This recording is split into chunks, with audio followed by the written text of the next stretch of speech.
चलो मैं पूछ रहा हूँ जाति प्रथा से, ठीक है, श्रम विभाजन से, जो मुख्य रूप से इम्पोर्टेंट है, बीबीआई ना भाई, ठीक है। भारत में बेरोजगारी का एक प्रमुख व प्रत्यक्ष कारण क्या है? बेरोजगारी।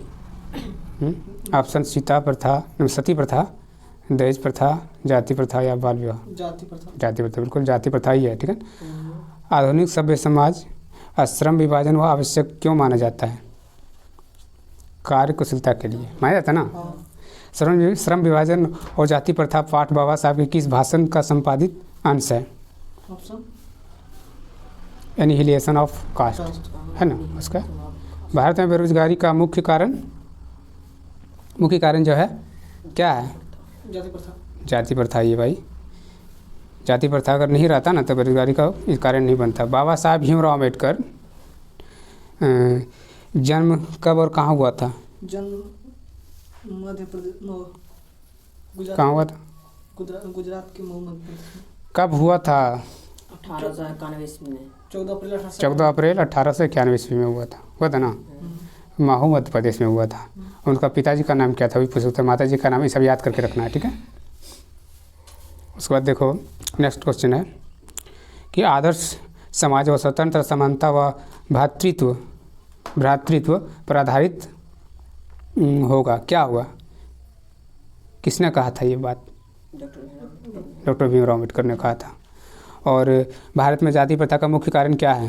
बेरोजगारी है। मानव मुक्ति के पुरोधा किसे कहा जाता है? Doctor Bhimrao Ambedkar. Next question देखते हैं। जाति प्रथा स्वाभाविक विभाजन नहीं है, क्यों? क्योंकि रुचि पर आधारित नहीं होने के कारण नहीं ना है। भारतीय संविधान का निर्माता किसे माना जाता है? अब बोलेगा कि संविधान का पिता किसे कहा जाता है? भारतीय संविधान का डॉक्टर अम्बेडकर कहा जाता है, ठीक है। और बाबा साहेब अम्बेडकर का जन्म किस राज्य में हुआ था? उत्तर प्रदेश। नहीं भाई, मध्य प्रदेश में हुआ था। महू मध्य प्रदेश बोले थे। श्रम विभाजन जाति प्रथा का लेखक कौन है? डॉक्टर भीमराव अम्बेडकर। बाबा साहेब भीमराव अम्बेडकर का जन्म किस परिवार में हुआ था? दलित परिवार में हुआ था, ठीक है। महार जाति से आते तो। भीमराव अम्बेडकर के चिंतित एवं रचनात्मक के प्रेरक व्यक्ति कौन थे? ज्योतिबा फुले, बुद्ध भी थे। कबीर। हाँ, ये 3 व्यक्ति जो थे उनके जीवन को मतलब बदलने में मुख्य भूमिका निभाए थे।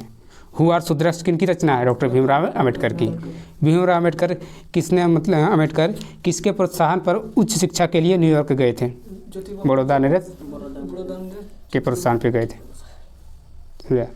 सो द अनटचेबल किसकी रचना है? डॉक्टर भीमराव अम्बेडकर की। किसने बाबा साहब के नाम से पुकारा जाता? किसे? Doctor Bhimrao. The caste in India their mechanism किसकी रचना है? डॉक्टर भीमराव अम्बेडकर की। ये बीबीआई था क्वेश्चन। आप देखते हैं नेक्स्ट जाएंगे। नेक्स्ट पे क्या था? नेक्स्ट चैप्टर क्या है?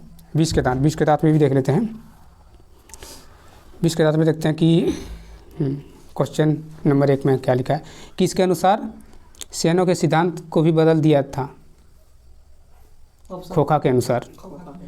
ऑप्शन नहीं बताएंगे। ऐसे ही लड़के आगे चलकर गुंडा, चोर, डाकू बनते हैं, ऐसा पंथी किसने कहा? सेन साहब ने कहा। खोखा के जो दांत किसने तोड़े थे? मदर ने, ठीक है।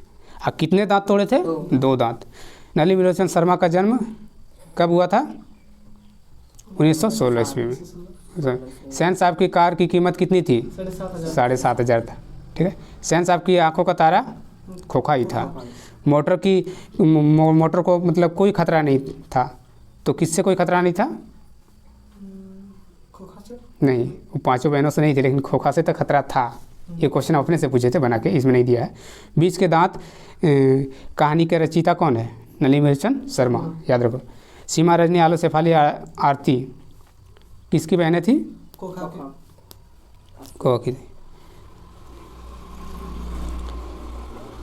मैं तो खोखा को इंजीनियर बनाना चाहता हूँ, ये कथन किसने कहा? सेन साहब ने। 20 के दांत शीर्षक पाठ की विधा कैसा है? क्या है ये? निबंध है, रेखा चित्र है, या फिर कहानी, या फिर डायरी? कहानी, ठीक है। नेक्स्ट क्वेश्चन पे जाते हैं। 12 नंबर क्वेश्चन। मदन के लिए क्या खाना मामूली था? मार खाना। 13 नंबर का नलिनी शर्मा द्वारा लिखी गई कहानी कौन है? 20 के दांत। कौन से है? सेन साहब की 5 लड़कियां कैसी थी? सुशील। सुशील ठीक, बिल्कुल। वाकिफ शब्द का अर्थ क्या है? परिचय। लेखक नलिनी विलोचन शर्मा की माता का क्या नाम था? रत्नावती शर्मा। रत्नावती शर्मा। मदन किसका बेटा था? किरदार गिरधर का। विष के दांत शीर्षक पाठ किस कहानी के संग्रह से लिया गया है? ये नहीं कर सकते। किससे लिया गया है? अभी तुरंत बता है। विष के दांत तथा अन्य कहानियों से लिया गया। सेन साहब की कितनी लड़कियां थी? 5। नलिनी विलोचन शर्मा के अनुसार नलिनी विलोचन शर्मा के अनुसार महल और झोपड़ी वालों की लड़ाई अक्सर कौन जीतता है? महल। रसक शब्द का अर्थ क्या है? ईर्ष्या। ईर्ष्या। मदन पड़ोसी के आवारागर्दी छोकरों के साथ क्या कर रहा था? लट्टू नचा रहा था। समझा? ये हो गया।